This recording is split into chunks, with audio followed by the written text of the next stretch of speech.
Fala aí, pessoal do Filodoxia, tudo tranquilo, tudo beleza? Eu sou o Thiago de Barney, você está no Filodoxia para a crítica com spoiler, sim, com spoiler de vidro.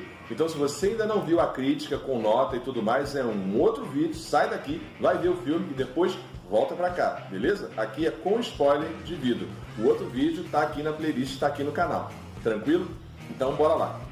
Bom, você já reparou que eu estou no cenário improvisado, eu estou de viagem, mas isso é acessório, desculpa o cabinho e tudo mais, mas é para ter um áudio melhor. Então bora lá falar de vidro e vamos começar aí pelo final logo, porque é por isso que você está aqui, para a gente discutir um pouco os spoilers. São 3 plot twists no final, salvo engano. O primeiro plot twist é quando o Joseph, que é o filho do David Dunn, descobre algo, assim como o Mr. Glass, o Senhor Vidro, descobre também algo analisando os arquivos do Kevin. Depois ali, durante a batalha entre a Fera e o Protetor, é a Fera, o Protetor? Não sei, enfim, o David Dunn, o Joseph revela ali com uma certa relutância do Mr. Glass, o Senhor Vidro, o que seria isso? O que é o primeiro plot twist? Então, é a questão de o Senhor Vidro ter matado o pai do Kevin, junto com o atentado ao trem que estava o Bruce Willis. Então esse atentado que criou o Bruce Willis, ao mesmo tempo também criou a Fera, só que com um certo retardo, com um certo delay, não no sentido psicológico, mas no sentido de tempo, né? Demora aí cerca de 15, 17 anos para a Fera aparecer, o David Dunn aparece logo de cara. Então o primeiro plot twist é esse, que o Senhor Vidro é responsável pela morte e por um dos grandes traumas com relação ao Kevin. E isso faz com que a Fera se volte contra o Senhor Vidro, que até então eles estavam ali trabalhando em parceria. O segundo plot twist é relacionado ao personagem da Sarah Paulson. Sarah Paulson talvez seja um dos únicos personagens novos aqui que o M. Night Shyamalan traz. E está bem claro ali que ela tinha alguma coisa, estava escondendo alguma coisa. Então a gente já tem esse indício ao longo do filme. E qual é o plot twist envolvendo a Sarah Paulson? É que ela é uma psiquiatra que representa uma organização milenar que trabalha para esconder ou eliminar os super-humanos. E eu coloco aí super-humanos no sentido mais lato possível, porque inclui vilões e heróis. Eles acreditam um pouco no que o Senhor Vidro fala. Todo herói pressupõe um vilão, todo vilão pressupõe um herói. O que eles acreditam nessa organização, que é caracterizada por um trevo de 3 folhas no punho? Todos eles têm essa, digamos assim, essa marca. É a marca que o atirador que mata a Fera, você está aqui no spoiler, não é isso? Então, no atirador que mata a Fera, já deixa assim a manguinha ali e mostra, e depois a própria Sarah Paulson, quando pede para o David Dunn tocar nela, para que ele possa ver a verdade, também aparece na mão dela essa marquinha. Então essa sociedade trabalha para, de alguma forma, na visão deles, manter o equilíbrio. Parece um pouco os Cruzados, né? Parece um pouco os Templários em Assassin's Creed. Na ideia de manter o equilíbrio, o controle e o poder. Se aparecerem super-humanos, aparecem super-vilões e heróis, e isso não poderia haver deuses entre nós. Ela até usa o termo que lembra o jogo Gods Among Us. Não pode haver isso. E eu acho, sinceramente, que esse plot twist é um pouco forçado. Todo o plot twist do M. Night Shyamalan em todos os filmes, de alguma forma, ele vai sendo telegrafado ao longo do filme, ele vai dando pistas ao longo do filme ou ao longo dos filmes, e no final ele te mostra, tá vendo aquilo que você viu antes? Ah, era tal coisa. Isso aqui não tem nenhum indício em corpo fechado, não tem nenhum indício em fragmentado de que haja uma sociedade secreta milenar que faz com que... Então achei um pouco esquisito esse plot twist aí, mas interessante, faz algum sentido se a gente pensar em Marvel e etc. Outro plot twist é que o Senhor Vidro é muito mais inteligente do que a Sarah Paulson e que toda a sua organização. Ela é como se fosse uma poser, assim, que acha que entende de quadrinho, que acha que entende do universo de super-heróis, e ela tá lá, no final do filme, numa loja de HQs, fazendo a sua pesquisa de campo, digamos assim. Ela ouve 2 fãs de quadrinho falando sobre a genialidade do Mind Tricker, né, do vilão, como se fosse uma espécie de Lex Luthor, o super cérebro do mal, como ele sempre tem um plano B e como ele sempre está um passo à frente. Ela então tem um insight, volta lá para o instituto para verificar se houve alguma coisa errada, algum backup, alguma coisa assim, aí ela se dá conta. Então esse é o terceiro plot twist. Que o Senhor Vidro esteve sempre numa missão suicida. Ele nunca quis levar a batalha lá para a inauguração da torre que seria inaugurado, o grande prédio lá na cidade, para as câmeras. Não, ele já conseguiu todas as câmeras que ele precisava ali dentro do instituto, e ela deu isso a ele, e ele conseguiu isso através das suas saídas noturnas. Esse aqui é um ponto que eu falei lá na crítica sem spoiler que eu achei esquisito. Como ele entra e sai da cela?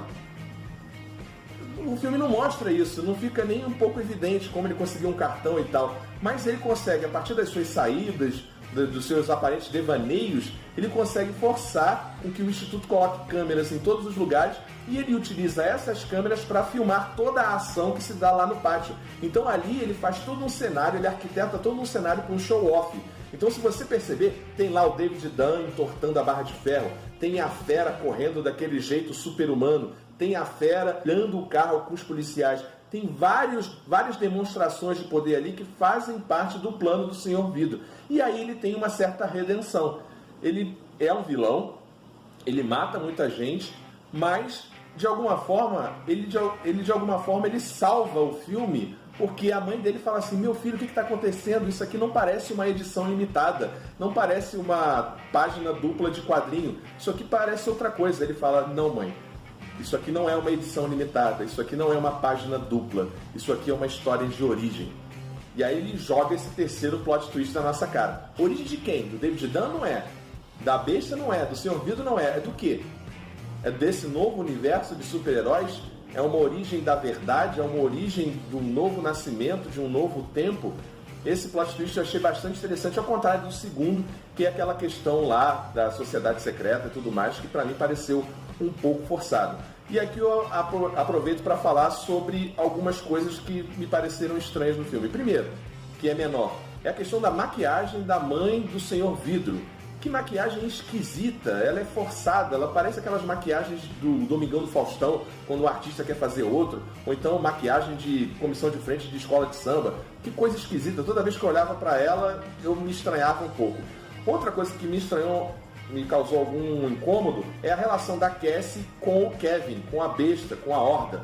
Eu não sei, sinceramente, se o que acontece em Fragmentado justifica esse laço de proximidade que o M. Night Shyamalan força aqui, que ele coloca e estabelece pronto. Mas, em contrapartida, eu gostei muito do Joseph, que é o mesmo ator lá de 2000, do Corpo Fechado. Ele volta aqui e ele ser uma espécie de oráculo, ele ser um sidekick do pai, trabalhar lá nos computadores e indicar onde estariam os vilões. Eu gostei bastante disso. Com relação ao final, que eu falei que é corajoso, ele mata os 3 personagens. Simples assim.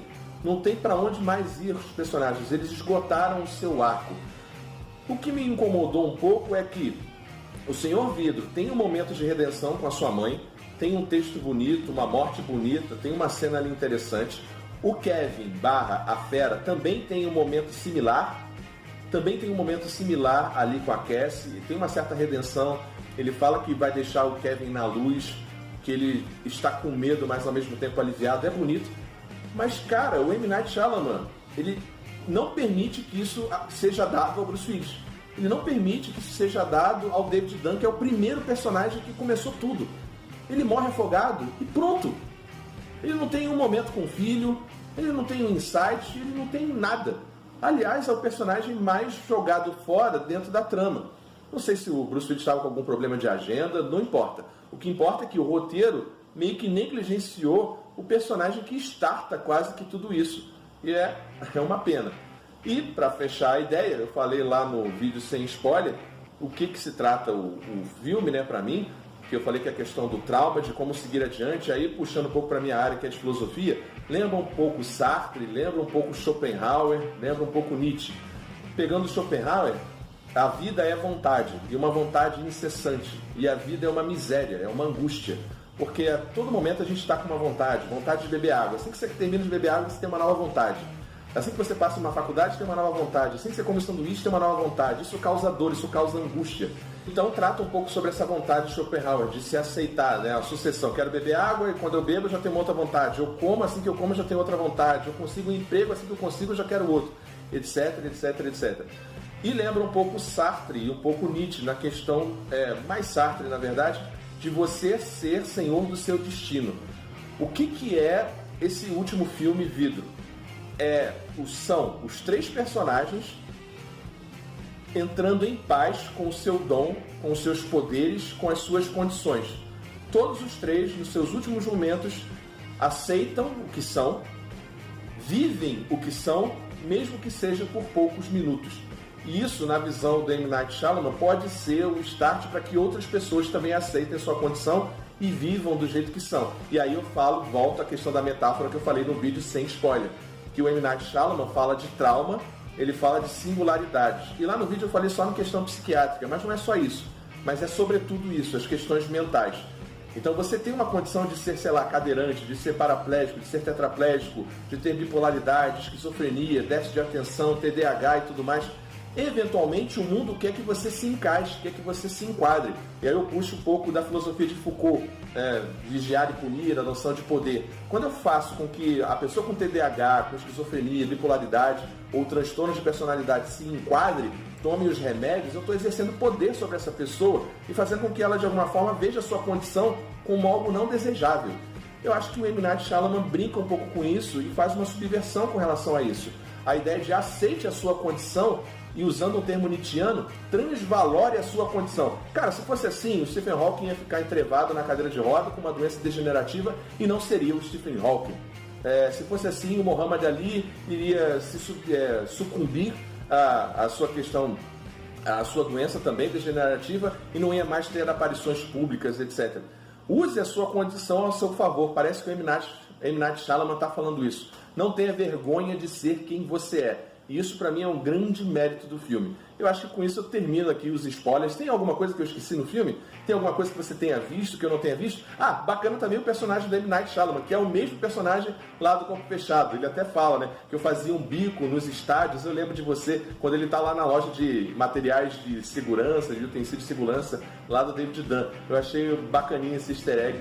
Foi algo interessante de se ver.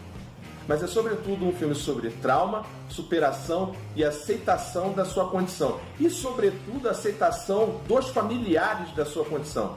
É a mãe aceitar o Mr. Vidro como ele é a Cassie aceitar a fera como ele é, e é o filho do David Dunn aceitá-lo como ele é. Faz parte da cura, faz parte do processo. A participação familiares devem estar envolvidos nesse processo. Bom, acho que é isso. Eu espero que você tenha gostado desse vídeo. Se eu esquecer alguma coisa, coloca aí nos comentários. E é isso, pessoal. Não esquece de se inscrever no canal, de deixar o seu like e até a próxima, pessoal. Tchau, tchau!